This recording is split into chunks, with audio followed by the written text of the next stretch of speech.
Juste avant de vous passer le débat, un petit mot pour vous dire que je le regardais à nouveau avec ma petite équipe et on trouvait que bah ouais, quoi, ça manquait encore un peu de relief cette affaire.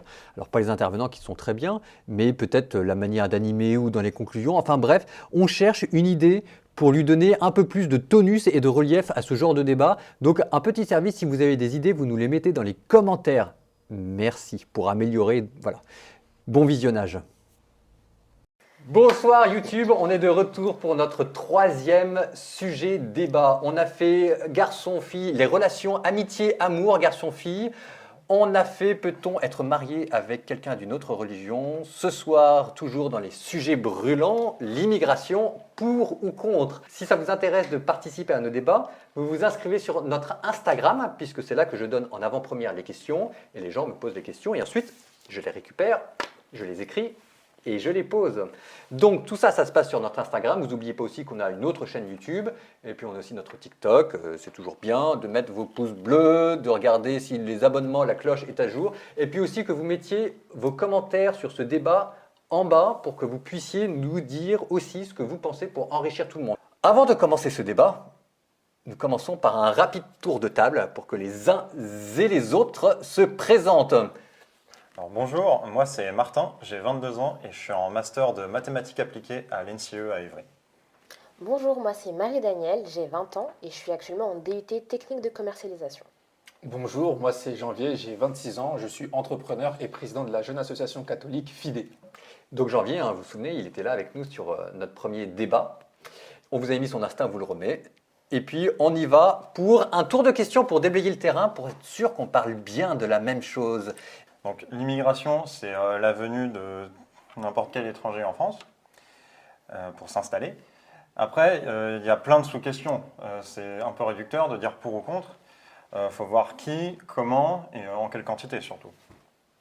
Alors moi quand j'entends pour ou contre, je pense à l'attitude qu'on doit adopter face à l'immigration. Directement, c'est ce à quoi je pense.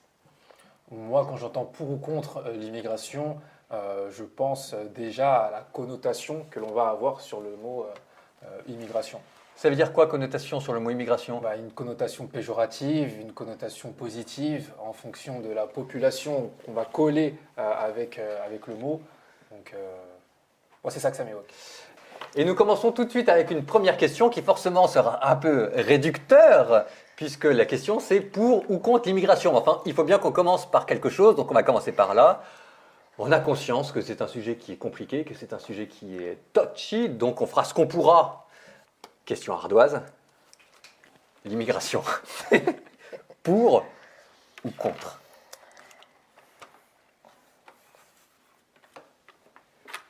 Nous découvrons ensemble les réponses. Pour et contre. Alors évidemment, on va avoir le temps de creuser tout ça, mais en fait, il faut bien commencer encore une fois. Donc, rapide tour en 20 secondes, ce qu'il y a derrière. On garde Martin pour la fin, parce qu'il est contre. Donc on va commencer avec les deux pour, et ensuite Martin. Janvier. Moi je suis pour, mais que ça soit contrôlé. Tout de Ok. même. Pas l'immigration Pas d'immigration sauvage. Pas l'immigration massive. Pas l'immigration massive. Ouais, parce que je pense tout de même qu'en tant que chrétien, on peut pas accueillir tout le monde chez soi, mais il faut accueillir chaque personne de manière dignement, je pense. Du coup moi je rejoins l'avis de Janvier, donc dans un élan de fraternité, je serais forcément pour l'immigration, mais qu'elle soit contrôlée et encadrée. Alors du coup, comme on me laisse pas, on est obligé de répondre de manière binaire, je suis d'accord avec eux. Oui, mais vous êtes quand même plutôt contre. Oui, parce que ils l'ont dit, il faut accueillir de manière dignement. Ah, ouais. Et aujourd'hui, c'est pas le cas. Après, ça dépend qui surtout. Ça dépend de la situation des gens. Et aujourd'hui, la plupart des gens qui immigrent, je serais plutôt contre. Vous avez parlé des gens là qui fuient leur pays, mais c'est pas que ça l'immigration. Non, c'est pas que ça. Je veux dire, il y a une grosse immigration portugaise en France. C'est pas des gens qui fuient la misère. C'est juste qu'il y a des plus gros salaires en France. C'est vrai. C'est vrai. Pour ou contre l'immigration portugaise? On fait pour chaque pays. On va pas faire pour chaque pays, mais celui-là, j'ai envie de le faire. Pour et contre. J'ai rien contre les Portugais, je précise. C'est surtout que l'immigration, ça joue sur le chômage et ça joue à la baisse des salaires. Donc là, il y a les considérations économiques qui arrivent. Si, protéger ou pas le bassin national de l'emploi, la salaire, etc. Et que de fait, là, ça pose des questions aussi en termes économiques. Ah! Est-ce que vous pensez que l'immigration peut entraîner la disparition du catholicisme en France?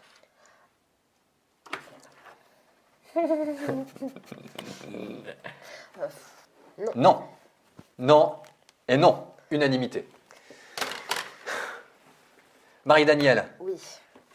Alors déjà, je trouve que la France elle a une grosse identité catholique et certaines de ces immigrations sont des personnes d'Afrique subsaharienne qui sont aussi catholiques, mais pas seulement. Et je pense pas que la France doit se soucier de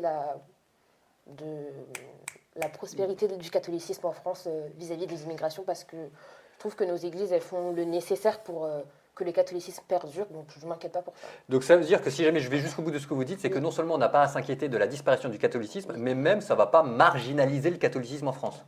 D'accord? Janvier. Moi, je dirais non, parce que déjà, de base, la foi catholique diminuait déjà avant l'immigration massive. Et aussi. Ouais, c'était tout. C'était tout. C'était tout. Donc, c'est vrai que l'immigration va peut-être accentuer. Mais alors du coup, moi j'ai une question qui me brûle les lèvres. Est-ce que vous pensez que le catholicisme va disparaître en France? Non, le catholicisme ne peut pas disparaître en France, tout de même. Rendons grâce à Dieu. Rendons grâce à Dieu, Martin. Je suis assez d'accord avec Janvier. Certes, les deux phénomènes se passent en même temps, c'est-à-dire le recul du catholicisme et la montée d'une immigration notamment musulmane. Mais ce n'est pas lié. Pour moi, ce qui fait reculer le catholicisme, c'est plutôt depuis longtemps l'anticléricalisme Oui. de certains et aussi, à mon avis, la faiblesse de la communauté catholique. La faiblesse de la communauté catholique. Je pense qu'il faut aussi se reprocher à nous-mêmes. Ah mais alors, putain, on va aller jusqu'au bout. On va jusqu'au bout. Allez où celle-là? On va tout de suite aller dans le cœur du... Parce que ça, c'est une question que j'entends tout le temps. Et typiquement, ça vous dit, on est en confession, pardonnez-moi mon père parce que j'ai péché, parce que je suis raciste. et donc, en fait, quand je creuse la question, bah ça, je l'entends. Hein, et quand je creuse la question, je dis, non mais attendez, on reprend ça. Est-ce que c'est un péché? Bah oui, le racisme est un péché, ça c'est clair, propre et net. Mais en fait, à chaque fois que je parle avec cette personne, c'est pas la question du racisme, c'est derrière la question de l'islam. Donc, je vous livre la question brute de découvrage telle qu'elle nous est posée sur les gens qui nous écoutent sur Instagram. Vous êtes prêts? Ouvrez les oreilles. Allez-y. Pourquoi accueillir un être qui nous méprise culturellement et religieusement? Oui. Alors, c'est une question ouverte. Hein. Mais déjà, je ne suis pas obligé de l'accueillir. Oui. Déjà, de base, c'est de se dire si la personne n'aime pas le pays qui l'accueille, Oui. bah, et tu vas dans un autre pays dans ce cas-là. Enfin, l'herbe n'est pas toujours plus verte ailleurs. Oui, alors, sauf que, on pourrait vous dire que peut-être qu'en France, il y a des conditions économiques meilleures que dans son pays et qu'elle peut vous mépriser d'un point de vue culturel et religieux, mais elle peut être intéressée par le niveau économique et social qu'il y a en France. Ouais, mais moi, je prendrais plus ça dans le sens du profit, dans ce cas-là. Moi, je pars du principe où je suis étranger, je vais dans un pays, je respecte même la culture, même si ce n'est pas de ma religion ou autre, et je n'ai pas à mépriser là où je vis finalement. Moi, je pense que c'est une question déjà même d'estime de soi et de l'estime que j'ai pour la terre qui m'accueille. Martin? Bah, je suis assez d'accord, ouais. Tant que les gens respectent la loi et participent à la vie, notamment économique d'un pays, il n'y a pas de souci. Après, si le gars il est juste là pour gratter les allocs et il déteste le pays, il faut le dégager. Bah, je rejoins leur avis, il faut se conformer au pays où on va s'installer. Donc je trouve ça un peu ridicule et culotté de s'installer dans un pays et de tout faire pour ne pas respecter les normes et les lois du pays en question. Moi, j'aurais un avis sensiblement différent parce qu'en fait, je me dis qu'on a du mal à mesurer ça.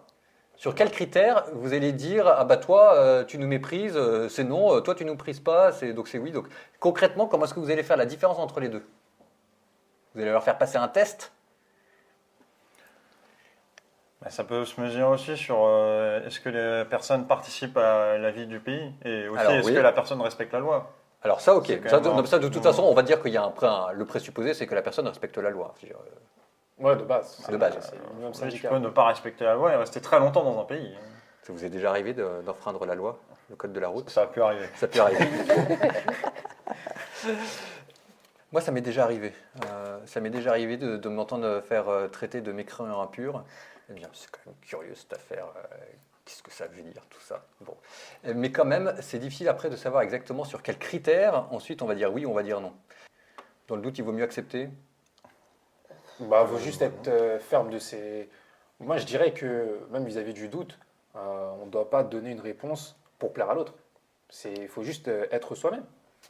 Quelle est la position de l'Église, à votre avis, sur l'immigration? Est-ce que l'Église est plutôt pour, favorable à l'immigration, ou est-ce qu'elle est contre?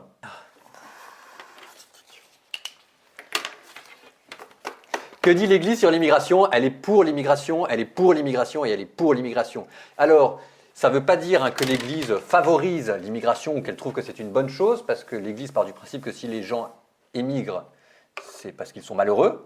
Donc ça fait bizarre de dire qu'on est pour l'immigration. Elle est pour surtout qu'on accueille les immigrés. Oui. Sur l'accueil. C'est ça. Ouais, c'est ça. Petite question biblique, interro-biblique, on va voir. Ouais. Les passages dans la Bible, vous pensez à quoi? L'immigration dans la Bible. Comme tu as été étranger Comme tu as été étranger en Égypte. en Égypte. Ben voilà. Donc ça, c'est tu voilà. accueilleras- La grande référence, c'est que le peuple juif a été immigré en Égypte, que Dieu s'est occupé d'eux. Et donc de la même manière que, souviens-toi, quand tu étais immigré en Égypte, tu dois avoir soin de la veuve, de l'orphelin et de l'immigré qu'il y a chez toi. Il y en a même deux autres. Moi, je pensais à deux autres. Oui. C'était le moment où Joseph, Jésus et Marie, lorsqu'ils ont fui, Israël pour aller en Égypte. Oui. Bah, on pourrait se dire, dans ce cas-là, les Égyptiens, ils auraient pu ne pas les accueillir. Ils auraient pu fermer les frontières et dire non, vous restez chez vous. Ou même le passage où le Christ, il dit j'étais étranger et vous m'aviez accueilli. J'étais étranger et vous m'avez accueilli. Donc ça, c'est dans Matthieu, la finale de Matthieu, au jour du jugement. Ça veut dire que le Christ s'identifie à l'étranger et il dit j'étais étranger, vous m'avez visité. Et à l'inverse, j'étais étranger et vous ne m'avez pas visité. Exactement. Allez loin de moi, vous les maudits, dans le feu de la géhenne qui a été préparé pour le démon depuis la création du monde. Est-ce qu'on a envie, Marie-Danielle, d'entendre ça un jour? Pas trop envie. Pas trop envie. Hein. Pas trop envie, on n'a pas trop envie. Maintenant, beaucoup de gens ne sont pas d'accord, par exemple, typiquement avec ce que dit le pape. Beaucoup de catholiques trouvent que le pape est laxiste ou trop tolérant, trop ouvert à l'immigration. Je l'attendais celle-là. Alors, Je l'attendais. on la pose cette question, on la je pose. l'attendais. Est-ce que le pape est trop ouvert? Oui ou non? Question ardoise. Alors, nous découvrons ensuite la manière dont le bon peuple catholique reçoit les enseignements du Saint-Père. Non, il n'est non, il n'est pas trop ouvert, c'est ça ce que ça veut dire? Non, il n'est pas trop ouvert. Non, il n'est pas trop ouvert. Non, il n'est pas trop ouvert. Oui, il est trop ouvert. T'es passé pour le facho de service. C'est génial. Martin, pourquoi il est trop ouvert? Mais c'est pas tant qu'il est. C'est plus de la naïveté que d'être trop ouvert. C'est qu'il est idéaliste, on va dire. Il est idéaliste. C'est que les États qui accueillent. Alors, on va reprendre ont parce aussi leurs qu'ensuite, problèmes. concrètement, quand on n'est pas avec le d'accord sur le pape sur des questions comme ça, comment est-ce qu'on le vit? Ça va. Ça va? Ouais. Ça va. Janvier. Mais je comprends l'opinion du pape. Mais vous n'avez pas à vous justifier, personne ne vous en veut, Martin. Ça ne fait pas de vous, on a le droit d'avoir des choses sur lesquelles on n'est pas d'accord. Hein, c'est pas. Il y a des échelles entre être complètement en désaccord et être d'accord. Oui, Il y a des nuances. il y a des nuances. Il y a des nuances. On a parlé de Fratelli Tutti. Dans Fratelli Tutti, il dit de manière très claire que c'est un devoir et que les chrétiens doivent être du côté de la charité et dans l'accueil des immigrants et que ce n'est pas négociable. Ce qui est intéressant, c'est que il est revenu en 2016 de Suède. Donc là, pour le coup, c'est en avion. Donc il n'engage pas son magistère. Mais en venant de Suède, et concrètement, il a vu qu'il y avait des problèmes d'intégration, qu'il y avait des lieux où il y avait des réfugiés qui n'arrivaient pas à s'insérer dans la société. Et donc le pape a dit en venant de Suède en 2016 qu'il fallait accueillir, mais qu'il y avait aussi un principe de réalité et qu'il fallait regarder quelles étaient nos capacités d'accueil. Et que ça, il fallait en tenir compte, qu'il y avait une prudence à avoir. Et il a même ajouté, En fait, il a dit deux choses. Il a dit que si la personne ne voulait pas ou ne pouvait pas s'intégrer, c'était dangereux. Il a parlé de ghettoisation. Et en même temps, il a rappelé qu'un chrétien devait accueillir et que voilà, entre les deux, il y avait de la place pour ce qu'on appelle de la prudence du discernement. C'est intéressant ce que vous dites, mais quand on parle de pour ou contre l'immigration, on parle vis-à-vis de la France. Oui. Mais si on se met par exemple dans le contexte d'un pays, d'un pays qui n'est pas d'Occident. Oui, Mais par exemple, dans certains pays, on voit qu'il y a parfois aussi des populations issues d'Occident qui ne seront pas forcément, qui vont parfois se ghettoiser. ah oui, par exemple dans les élites ou donc les expatriés Voilà. qui vont vivre notre pays, ben ça typiquement, à la fois on comprend, mais à la fois on comprend pas. On peut dire ça, Martin? Oui. Parce qu'on reproche dans un sens, Oui. mais quand c'est dans l'autre, Oui. c'est normal. C'est Donc, normal. Oui, je suis ça c'est d'accord. vrai. Ça c'est vrai. Après, il faut voir de quels immigrés le pape parle. Je suis complètement d'accord quand c'est des Syriens qui fuient la guerre. Oui, ou des populations qui sont, genre les Yézidis en Syrie, qui sont génocidés par Daesh. Oui, il faut les accueillir, parce que c'est des gens qui risquent la mort chez eux. Après, je ne vois pas quel devoir de charité j'ai à accueillir un Italien qui aimerait venir en France. Disons que Alors qu'il pourrait rester chez lui et que c'est je juste. ne pas plus mal. Qu'est-ce C'est-à-dire qu'on dit quelqu'un qui ne fuit rien. Quelqu'un qui ne fuit rien, qui ne fait pas ça pour des raisons liées à une détresse ou est-ce qu'on est obligé de l'accueillir? Toujours. Bon, ok. De toute façon, on reste cohérent par On rapport reste au cohérent début par rapport à ce qu'on à a la dit. première question. Par rapport hein. à ce qu'on a dit. Est-ce que vous pensez que c'est gérable en fait la question de l'immigration? Ça peut être géré, mais si c'est géré, ce sera de manière très stricte. Ça veut dire quoi? Bah, il y aura beaucoup de barrières, on va pas accueillir autant de personnes et ce sera très réglementé, je pense. Ça veut dire qu'il faut plus de police, plus de. Moi, je pense que l'immigration, c'est difficile à contrôler parce que c'est le mouvement des peuples à travers le monde. Et aussi, c'est de se dire, par exemple, ça dépend pour quel type d'immigration. Par exemple, quand on vient de pays pauvres où on veut immigrer vers l'Occident, vers la France ou de pays en guerre, voilà, ça va être pour différents motifs. Et aussi, un exemple tout simple, c'est de se dire, comment est-ce qu'on a pu en arriver là dans ces pays-là pour que les gens puissent venir en Occident? À votre avis, sur des questions comme ça, sur l'immigration, est-ce que vous seriez capable de choisir un candidat sur cette question? Non, pour moi, c'est idiot de choisir un candidat sur une seule question. Mais après, c'est un facteur important. Il y a quand même deux candidats qui, à eux, dans les sondages, font genre 32, pour lesquels c'est le premier chapitre de leur programme, l'immigration. Donc c'est quand même que ça doit intéresser des gens. Oui. Marie-Danielle? Pour moi, un candidat qui porte tout son programme sur l'immigration, c'est pas ce qui va m'intéresser premièrement. Donc, c'est pas une question importante pour moi, pour choisir un candidat. Moi, pareil, c'est pas une question essentielle, parce que pour moi, c'est comme si on voyait qu'en France, le problème de la France, c'est l'immigration. Alors que non, le problème de la France est bien antérieur à l'immigration. Et c'est tout simplement Oui. c'est de se dire, c'est voir le problème chez l'autre. Oui. Et c'est toujours chez l'autre. Mais non, Oui. il y a aussi un problème qui est, à proprement dit, lié à la France. Si Ça- la On France... cherche un bouc émissaire. Oui, ouais. ça, je C'est serais ça, assez c'est d'accord de le dire commissaire. qu'on a du mal à intégrer, mais c'est peut-être pas la faute des immigrés.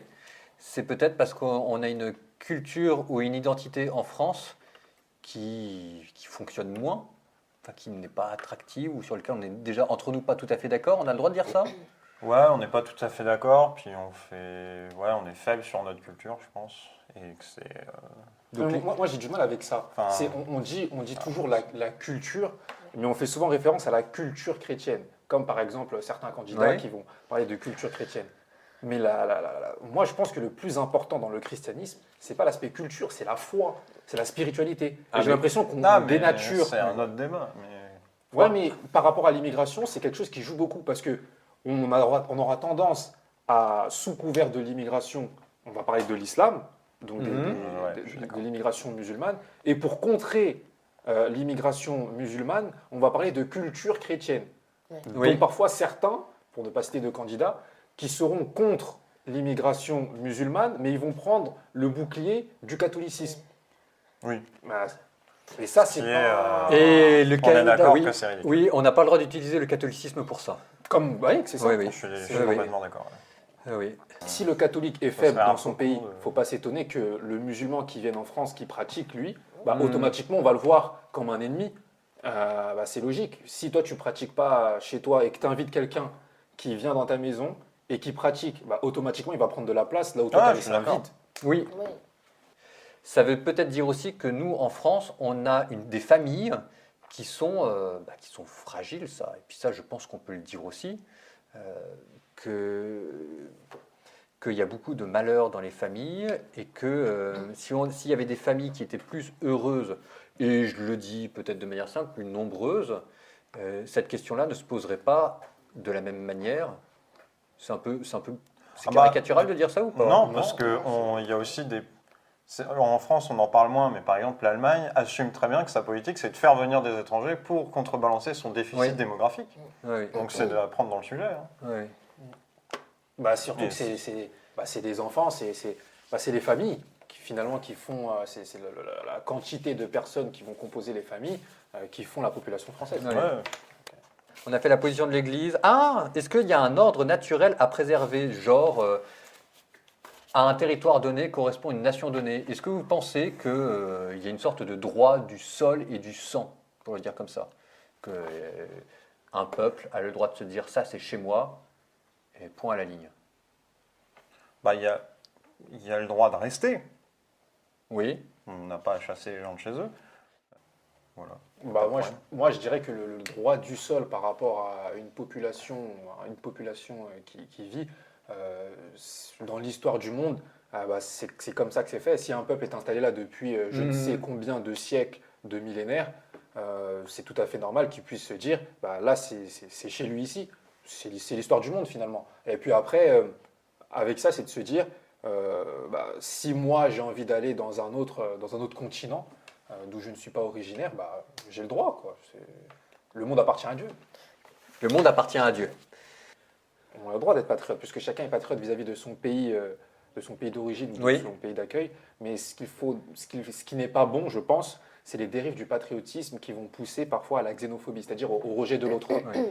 Et c'est là où c'est pas bon. Et moi, je pense que c'est surtout en tant que chrétien, qui plus est. Mais en soi, le D'accord. patriotisme n'est pas. Il faut rester. Faut pas devenir émotionnel dans ce débat. Faut quand même. Faut rester rationnel. Et que notre devoir de charité, c'est d'accueillir les gens qui fuient la guerre. Mais pour moi, dans le cadre d'une immigration économique, il y a quand même un droit du pays de vouloir la contrôler. Oui, c'est-à-dire que dans une immigration économique, on pourrait comprendre que le principe Et par de la exemple, charité ne s'applique pas Voilà. on est sur d'autres considérations. quand on est dans un pays où il y a beaucoup de chômage, ça peut être cohérent de ne pas faire venir encore plus de travailleurs. Moi, je rajouterais simplement cette phrase du Christ, moi qui me fait peur à titre personnel. Hein. J'étais un étranger, vous ne m'avez pas visité, vous ne m'avez pas accueilli, et que j'ai vu tellement de misère. Je me souviens encore d'un Éthiopien qui se faisait coffrer par la police, qui n'avait pas ses papiers, et on ne pouvait pas le ramener chez lui parce que c'était la guerre, il faisait ses 3 jours de tôle, et puis ensuite il était relâché dans la nature, il ne pouvait pas travailler, il n'avait pas de papiers. Et j'ai vu tellement de misère que ça me fait peur. Donc j'aurais tendance à dire que dans le doute, je serais assez souple. Mais je vois bien en même temps tous les problèmes qu'il peut y avoir pour ensuite. Manifestement, on a dépassé nos capacités d'accueil. Alors peut-être qu'il en faudrait plus, hein, ça c'est encore une autre question, mais on ne les accueille pas bien, en tout cas pas dignement. C'est ça. Les jungles à Calais, etc., c'est quelque Ouais. chose qui peut nous faire peur. Porte de la Chapelle. Porte Oui, de la en Chapelle. Stalingrad, Donc sujet complexe, sujet complexe. Donc en tout cas, ça commence par les maraudes. Ouais, c'est ça. Donc si vous nous laisserez vos coordonnées pour qu'on s'inscrive aux maraudes. Oui, bien vous sûr. organisez. Avec Fidé, on fait pas mal de maraudes. Donc, on vient en aide aux personnes démunies. Et franchement, on prend conscience qu'on a la grâce de Dieu finalement. Parce que nous, on a la possibilité de rentrer chez nous, mais eux, ils n'ont Ouais. pas de chez eux. Mm. Et donc, c'est de voir qu'il y a des personnes qui, malgré qu'ils vivent dans la pauvreté, ils arrivent tout de même à sourire. Et nous, on se plaint parce qu'il y a une petite saleté un peu sous nos chaussures. Oui. etc. On est d'accord. Bref, sur ces considérations graves, Comme quoi, derrière les débats, il y a aussi des choses qui sont importantes. On essaiera d'en faire un plus léger la prochaine fois, hein. Quand même. Quand même. Vous n'hésitez pas à nous dire vos commentaires en bas pour nous dire si vous êtes d'accord, pas d'accord, pour enrichir le débat. Et puis, vous prenez soin de vous. La province.